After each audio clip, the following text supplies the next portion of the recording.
Our lectionary cycle for Sundays is on a 3-year cycle, A, B, C, right? This is year B. And our daily readings follow a 2-year cycle, 1, 2. And I don't do it all the time, but I like to look back and see what I was preaching on or what my homiletic notes were 3 years ago. Like, what was I thinking about? What did I think was important the last time we looked at these readings?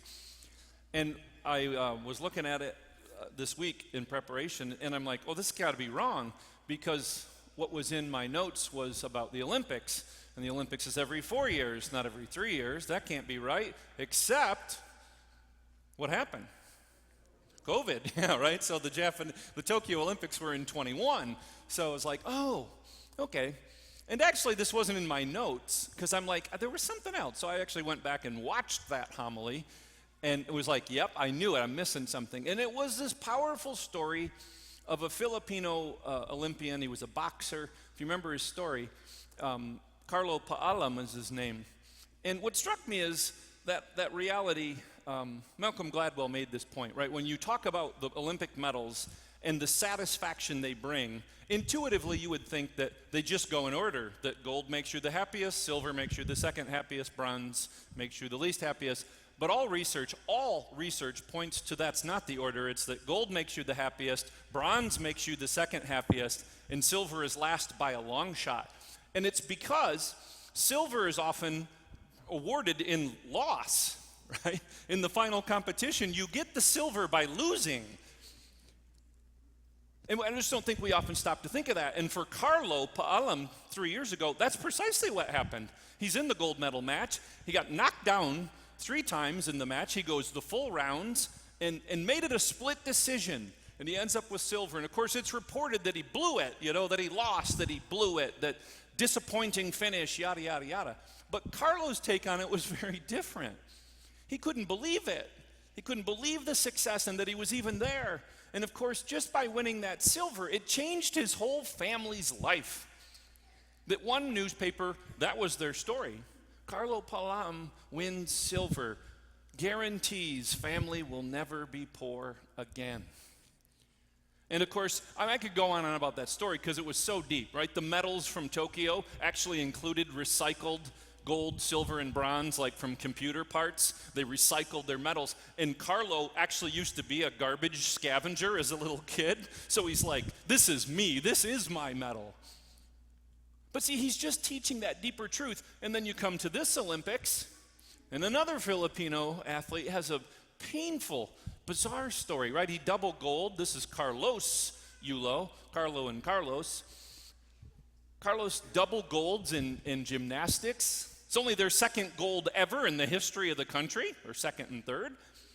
They just haven't been very successful in the Olympics.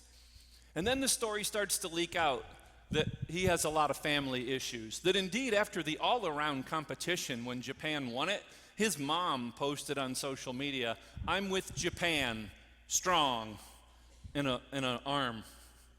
His mom! So, chirp, chirp, chirp, chirp, it all takes off, right, as these things happen. It's a form of murmuring. It's a little different.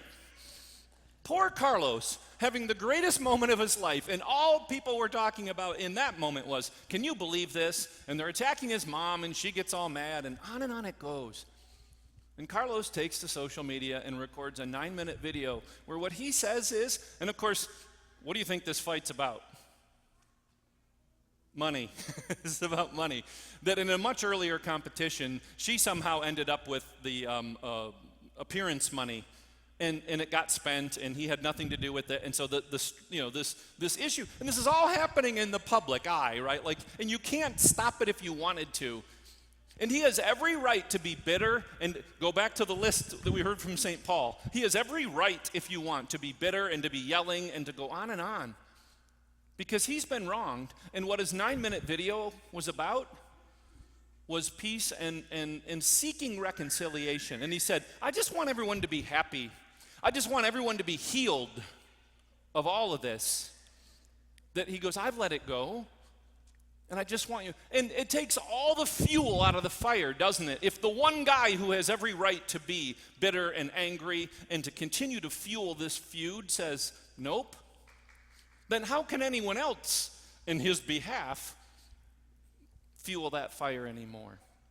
That's the murmuring that I'm worried about in this gospel, and that is a struggle for all of us, and is why St. Paul was pouring it out. We've got to be forgiving. We have to be considerate.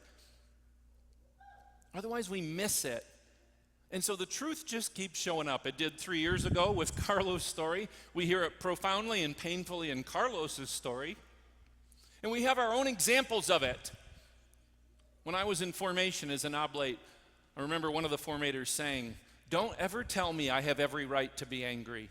Don't tell me that. Don't feed into the worst instinct into me. Help me find another way, a better way." And that doesn't mean, brothers and sisters, by the way, if we're in a difficult, abusive relationship, or where someone keeps wronging us or stealing from us or whatever it is, it doesn't mean that you just keep handing yourself to be rolled over. But it does say that you're not going to drink the poison and hope that they die, as one person put it, right? To say that we continue to feed it and fuel it. It just can't take us there. And that's what they're murmuring about in this gospel, right? He promises them the bread of eternity, and all they can do is go, "This guy, we know him. No way." And Jesus, stop it. Stop it. You're going to miss the truth because you just can't get past yourself for a minute here. And we know, spoiler alert, just a little further, this is John chapter 6, in just a little bit, it says over half of his followers left him that day. They just couldn't do it. They couldn't let go of what they were so sure of, even though what he was promising was everything they need. And it's the same promise made to us today in this Eucharist. It's the same promise. And I've got all my own examples of my murmuring. I've got all my own examples of the pain or the difficult relationships or the deceit and the lying and the trickery and all the things that happen. And we have them as a community, and we have them as a country, and we have them as a world, and we have them as a church. Well, that's not new, brothers and sisters. But what ironically hasn't been the way it has been experienced strong enough is to follow what Jesus is saying, to follow what St. Paul is imploring the Ephesians to. Let go of the bitterness. Stop the yelling. Move to forgiveness. Move to consideration. It's what Father John Foley said many years ago about begin to focus on the just deliberate kindness of God. Begin to focus on that deliberate kindness of God. That's what God does for us. Because again, when we put our focus somewhere else, it just can't take us where we need to go. And what is the kindness? What is the gift of Jesus? As he said, my bread is me. It's my sacrifice. It's me laying it down for you, that we would go and do likewise. I said, I watched that video. I needed a translator because he did most of it in Tagalog, but I was like, but you could feel it. You could feel him seeking healing and happiness and wholeness as he just let it go. How embarrassing that all played out on a world stage. Thank God that most of mine don't play out on a world stage. I don't think any, but I don't know what's out there. That our suffering and our pain and our broken relationships don't play out for all the world to join in on and try to fuel and make it worse.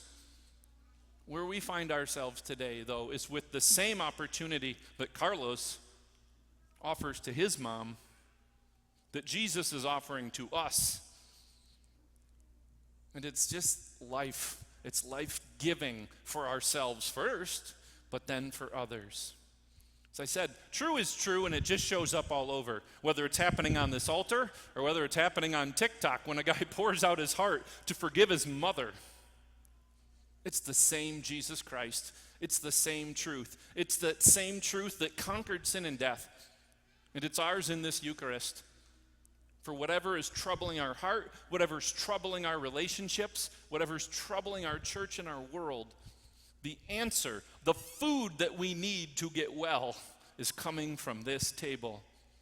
Let us prepare ourselves to receive it, to have the courage to let it change us, to have the courage to be a little more courageous with our kindness, to reset our compass to the true north of focusing on the goodness of God. It's always an invitation, and it's gentle. And Jesus just follows behind us, and he's ready for us to turn around and accept it. Let us accept the invitation anew today, based on whatever it is that we're facing.